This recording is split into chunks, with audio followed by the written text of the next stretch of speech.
इस वीडियो में बताया गया केस एक सच्ची घटना पर आधारित है। प्राइवेसी और कॉन्फिडेंशियलिटी मेंटेन करने के लिए नाम, स्थान और परिस्थितियों में कुछ परिवर्तन किए गए हैं। घटना को नाटकीय रूप देने के लिए सृजनात्मक स्वतंत्रता ली गई है। मेरा उद्देश्य किसी पर आरोप लगाना या किसी को बदनाम करना नहीं है, लेकिन गलत को गलत कहना मेरा नैतिक एवं सामाजिक दायित्व है और यह अभिव्यक्ति की स्वतंत्रता के अंतर्गत मेरा अधिकार भी है। 12 जून 2014 शाम के 8 बजे बैंगलोर सिटी में नेशनल बैंक की एक ब्रांच में एक बैंक ऑफिसर रोज की तरह बैंक ऑफिशियल अकाउंट्स की बैलेंसिंग कर रहा था। तभी उसे चेक क्लियरिंग अकाउंट में पिछले हफ्ते के बैलेंस से 1 करोड़ रुपए का ज्यादा अमाउंट डेबिट बैलेंस में दिखता है। पिछले हफ्ते इस अकाउंट का डेबिट बैलेंस 40 लाख रुपए था, लेकिन आज 1 करोड़ 40 लाख का डेबिट बैलेंस दिख रहा है। डेबिट बैलेंस का अर्थ है कि बैंक को कस्टमर से ये अमाउंट रिकवर करना है। जब कोई चेक बैंकिंग एप्लीकेशन में गलती से पास हो जाता है तो चेक का अमाउंट कस्टमर के अकाउंट से डेबिट न होकर बैंक के अकाउंट से डेबिट हो जाता है। ऐसे केसेस में बैंक को कस्टमर से वो अमाउंट रिकवर करना पड़ता है। उस बैंक अधिकारी ने अपना सर पकड़ लिया, क्योंकि चेक क्लियरिंग अकाउंट पहले से 40 लाख के डेबिट बैलेंस में चल रहा था, यानी 40 लाख रुपए अलग अलग कस्टमर से रिकवर करना था। अब 40 लाख में 1 करोड़ रुपए और जुड़ गए। उस बैंक अधिकारी को समझ नहीं आ रहा था कि वो क्या करे। उसने सोचा, ब्रांच मैनेजर को बताने से पहले थोड़ा बैंकिंग एप्लीकेशन में सर्च कर लूं कि ये कौन कौन से अकाउंट हैं। उसने देखा कि 4 जून तक ये डेबिट बैलेंस 40 लाख ही था। जैसे ही वो 5 जून की डेट सिलेक्ट करता है, ये डेबिट बैलेंस 40 लाख से बढ़कर 1 करोड़ 40 लाख हो जाता है, यानी गड़बड़ 5 जून को हुई है। अब वो 5 जून के क्लियरिंग चेक के डेटा में सर्च करता है। क्लियरिंग चेक उन चेक को कहते हैं जिनको कस्टमर्स दूसरे बैंकों के कस्टमर्स को देते हैं। जैसे आपको किसी आदमी को 50,000 रुपए देने हैं, आपका अकाउंट SBI में है और उस आदमी का अकाउंट PNB में है। आपके पास कैश नहीं है और ना ही आप NEFT या इंटरनेट बैंकिंग करना चाहते हैं, तो आप अपना SBI का चेक फिल करके और सिग्नेचर करके उस आदमी को दे सकते हैं। वो आदमी ये चेक PNB की ब्रांच में जमा कर देगा और अगले दिन 50,000 रुपए आपके अकाउंट से डेबिट होकर उसके PNB वाले अकाउंट में आ जाएंगे। ये सब NPCI यानी national payment corporation of India द्वारा प्रोसेस होता है। इसे ही चेक क्लियरिंग कहते हैं। जैसे ही उस बैंक ऑफिसर ने बैंकिंग सिस्टम में सर्च किया तो उसने पाया कि 5 जून को 50-50 लाख के 2 चेक की एंट्री एक अकाउंट में हुई थी, लेकिन वे 2 चेक बैंकिंग एप्लीकेशन में रिटर्न मार्क किए हैं, यानी पास नहीं हुए। उस बैंक ऑफिसर ने उन 2 चेक की डिटेल्स नोट कर ली और उनको NPCI की रिटर्न रिपोर्ट में चेक किया। उसने दोनों चेक नंबर से और फिर 50 लाख अमाउंट से सर्च किया, लेकिन उसे ये दोनों चेक NPCI की 5 जून की रिटर्न रिपोर्ट में नहीं मिले। अब वो बैंक ऑफिसर घबरा गया कि ऐसा कैसे हो सकता है कि बैंकिंग एप्लीकेशन में ये दोनों चेक रिटर्न किए हैं, लेकिन NPCI की रिटर्न रिपोर्ट में नहीं है। उसने तुरंत ब्रांच मैनेजर को फोन घुमाया और सारी बात बता दी। ब्रांच मैनेजर का भी यही रिएक्शन था कि ऐसे कैसे हो सकता है, जब चेक रिटर्न किया है तो वो NPCI की रिटर्न रिपोर्ट में क्यों नहीं है। इसका ये अर्थ है कि ये दोनों चेक NPCI के डेटाबेस में पास हो गए, यानी बेनिफिशियरी को 1 करोड़ का पेमेंट हमारे बैंक के ऑफिस अकाउंट से हो गया, न कि कस्टमर के अकाउंट से। रात के 9 बज चुके थे, दूसरे बैंक भी बंद हो गए थे। बैंक ऑफिसर ने कहा, मैंने प्रेजेंटिंग बैंक को फोन भी लगाया, लेकिन किसी ने फोन नहीं उठाया। ब्रांच मैनेजर ने कहा कि ये सभी डिटेल्स लिखकर उस बैंक को और NPCI को अभी एक मेल भेजो कि जिस कस्टमर ने ये 2 चेक प्रेजेंट किए हैं उसका अकाउंट फ्रीज कर दिया जाए। ब्रांच मैनेजर आगे कहता है कि कल सुबह थोड़ा जल्दी ब्रांच आ जाना, कल सुबह ही पूरी छानबीन करते हैं। अगले दिन ब्रांच मैनेजर और वो बैंक ऑफिसर सुबह 9 बजे ब्रांच पहुंच जाते हैं और जल्दी से बैंकिंग एप्लीकेशन में लॉग इन करते हैं। ब्रांच मैनेजर पूछता है कि ये दोनों चेक किस कारण से रिटर्न मार्क किए हैं। बैंक ऑफिसर चेक करते बताता है कि return reason payment stopped by drawer mark किया गया है और साथ ही रिमार्क्स बॉक्स में लिखा है कि mail received from customer. Branch manager उस बैंक ऑफिसर को ब्रांच की मेल चेक करने को कहता है।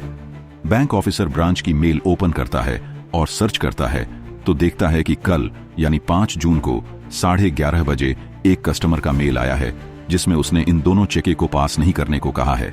बैंक ऑफिसर कुछ और मेल चेक करता है और कहता है कि सर, कल रात जो मैंने उस बैंक और NPCI को मेल सेंड किया था, उस मेल का NPCI ने रिप्लाई किया है कि बैंक जो भी चेक रिटर्न की फाइल NPCI की वेबसाइट पर अपलोड करता है वो सभी चेक रिटर्न मार्क कर लिए जाते हैं, यानी पास नहीं होते हैं, और यह इंफॉर्मेशन हम प्रेजेंटिंग बैंक को फॉरवर्ड कर देते हैं।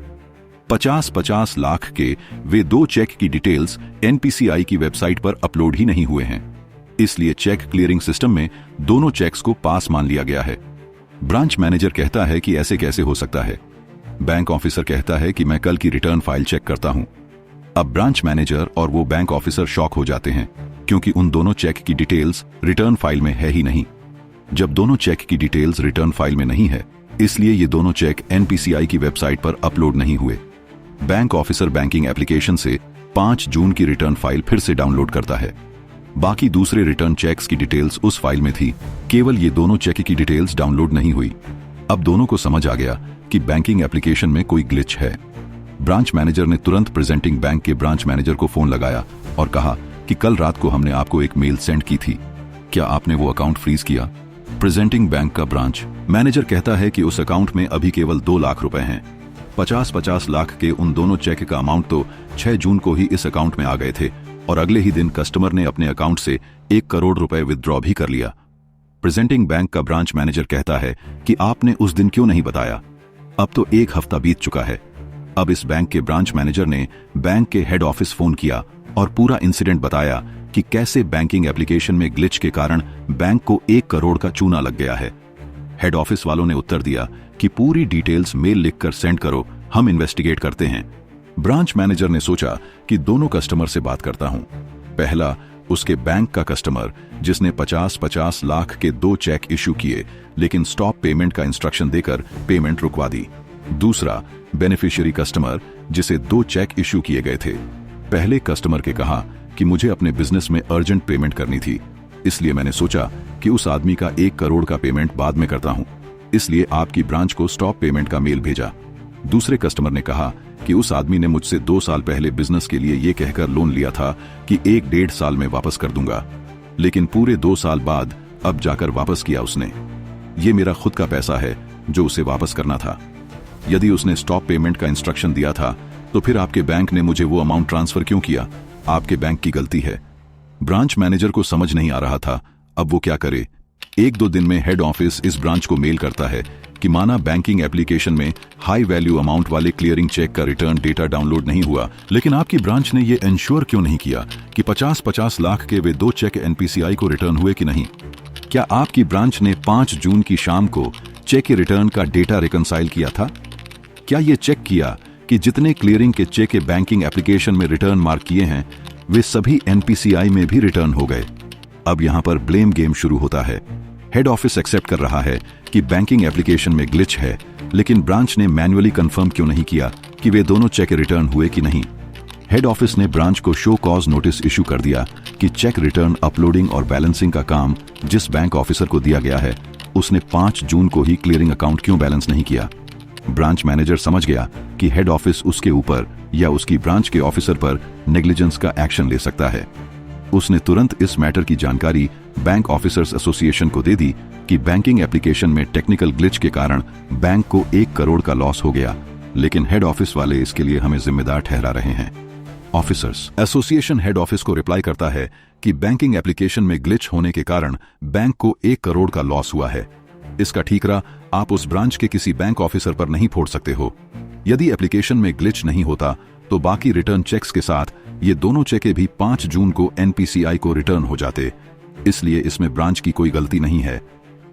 वर्ष 2017 तक ये केस डीआरटी यानी डेट रिकवरी ट्राइब्यूनल में चल रहा था। डेट रिकवरी ट्राइब्यूनल एक स्पेशल कोर्ट है जो बैंक्स और फाइनेंशियल इंस्टीट्यूशंस के पैसे रिकवर करने के लिए बनाई गई है। 20 लाख रुपए से अधिक के डिस्प्यूट्स डीआरटी में देखे जाते हैं। ये केस अभी तक सॉल्व हुआ या नहीं ये नहीं पता है, लेकिन ये अवश्य पता है कि बैंक का हायर मैनेजमेंट समय समय पर उस ब्रांच को मेल और लेटर लिखते रहते थे कि उन बैंक ऑफिसर्स का नाम बताओ जिनके कारण बैंक को 1 करोड़ का लॉस हुआ। किसी भी नौकरी में ऊपर के लोग यानी मैनेजमेंट अपनी गलती कभी स्वीकार नहीं करते हैं, बल्कि नीचे के एम्प्लॉइज या जूनियर ऑफिसर्स को बलि का बकरा बना दिया जाता है। इस केस में वो branch manager bank officers association की हेल्प लेता है। एसोसिएशन ने मैनेजमेंट पर दबाव बनाया कि बैंकिंग एप्लीकेशन के टेक्निकल फॉल्ट के लिए बैंक का कोई एम्प्लॉय रिस्पॉन्सिबल नहीं है। क्लियरिंग चेक सिस्टम नया कॉन्सेप्ट है और बैंक के हेड ऑफिस द्वारा न तो ब्रांच को प्रॉपरली ट्रेन किया गया, न ही बैंकिंग एप्लीकेशन में बैलेंसिंग और रिकंसिलिएशन के टूल्स अवेलेबल हैं। इसलिए उस ब्रांच के किसी ऑफिसर को ब्लेम नहीं किया जा सकता है। आप जिस भी ऑर्गेनाइजेशन में जॉब करते हैं, यदि वहां पर एम्प्लॉयज की एसोसिएशन है तो आपको उनके टच में रहना है। यदि कभी ऐसा कोई केस हो जाए तो एसोसिएशन के लोगों को कॉन्फिडेंस में लेकर उन्हें पूरी जानकारी देनी है।